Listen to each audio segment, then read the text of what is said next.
head.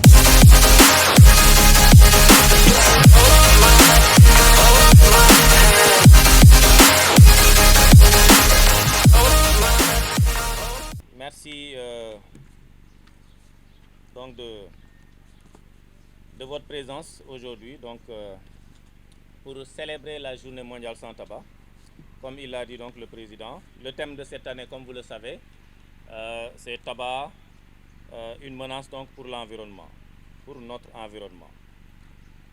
La LISTAB a préféré cette année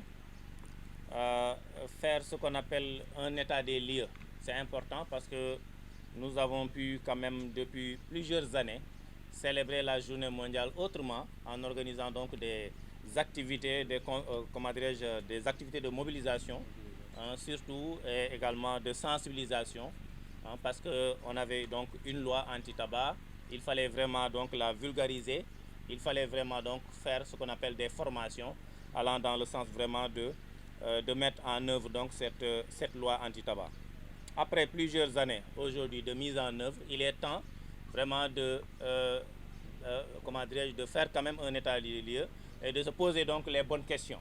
Voilà. Pourquoi cette loi tarde à être appliquée, surtout en tout cas à Dakar, donc où vraiment nous avons noté beaucoup de failles.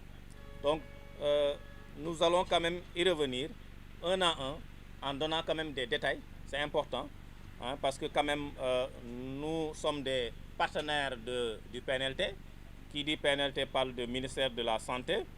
Donc nous avons quand même travaillé ensemble depuis plusieurs années. Mais il y a des choses quand même que le PNLT ne peut pas dire. Voilà, nous en tant que société civile, donc nous avons quand même notre indépendance. Donc vraiment de pouvoir se poser donc ces questions-là et d'interpeller le gouvernement sur donc le non-respect donc de certaines dispositions de la loi.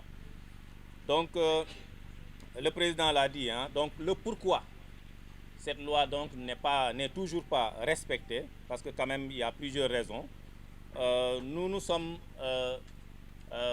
engagés à faire quand même une petite étude au niveau donc de la région de Dakar, et c'est ça qui nous a montré que la plupart donc des établissements qui accueillent du public, parce que cette étude concernait un peu les restaurants, les bars, les hôtels, également les auberges, parce que c'est quand même des lieux de fréquentation et c'est des lieux où il est interdit de fumer. Voilà. Donc pour fumer, il faut aménager ce qu'on appelle donc un fumoir dans ces établissements-là. Mais malheureusement, le constat a été fait que malheureusement dans beaucoup de lieux publics, même s'il y a des signalétiques, ces signalétiques ne sont pas homologués. Ça veut dire quoi homologué? C'est des signalétiques qui ne respectent pas donc l'arrêté ministériel. Parce qu'il y a une façon quand même de mettre en place donc des signalétiques. Voilà, de par sa couleur, de par également donc l'article donc de la loi qui doit figurer.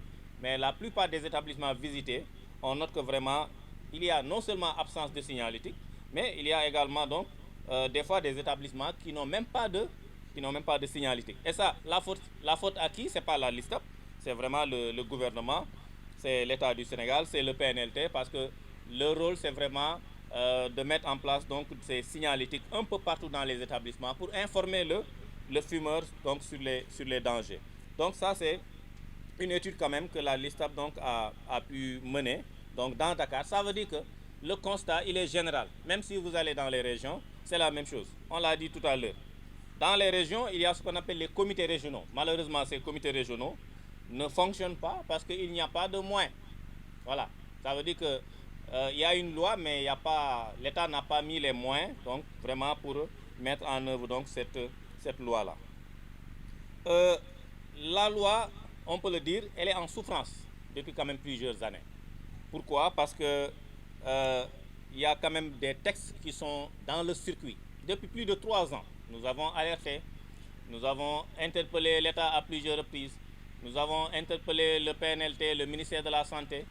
Nous nous sommes même déplacés pour aller voir des chefs religieux qui ont quand même pu, en tout cas, convoquer des ministres. Donc nous avons eu à échanger, à discuter, mais jusqu'à aujourd'hui, il y a toujours des blocages. Donc, ça veut dire qu'il y a quand même des gens qui sont tapis à l'ombre, qui ne veulent pas que les choses bougent. ces gens-là, on ne sait pas, est-ce que, voilà, ils sont dans le gouvernement ou ils sont au niveau de l'industrie du tabac. Mais on se pose quand même les questions. Mais on sait qu'aujourd'hui, le blocage se situe au niveau du secrétariat général du gouvernement. Parce que les textes doivent être numérotés, c'est au niveau du secrétariat général du gouvernement. Si un décret doit être présenté à la table du Conseil des ministres, c'est également au niveau du secrétariat général du gouvernement. Donc si les décrets qui doivent faire sortir le tabac des boutiques peinent à bouger, c'est parce qu'il y a les lobbies aussi. Voilà, il y a les lobbies, les industriels qui sont là, voilà, qui vraiment mettent les moyens pour éviter que vraiment les choses bougent. Donc, c'est à deux niveaux. Donc, nous interpellons vraiment l'État par rapport à ça. Et sur ce, malheureusement ou heureusement pour nous, donc le ministre de la Santé, comme le président l'a dit, bon, qui a fait près de presque 7 ans, qui n'a jamais célébré la journée mondiale sans tabac. Bon, pour nous, acteurs de la société civile, c'est juste que, bon, c'est pas sa priorité. Voilà. Peut-être que c'est ça qui a fait bloquer les choses depuis lors. Maintenant, aujourd'hui qu'il est parti, nous nous réjouissons donc de son départ et nous interpellons également celle qui la remplace, donc Madame Dr Marie Khémesse Ngom Ndiaye, vraiment de suivre les pas donc de Eva Marie Coll Seck, qui est une référence hein, par rapport donc à cette lutte-là.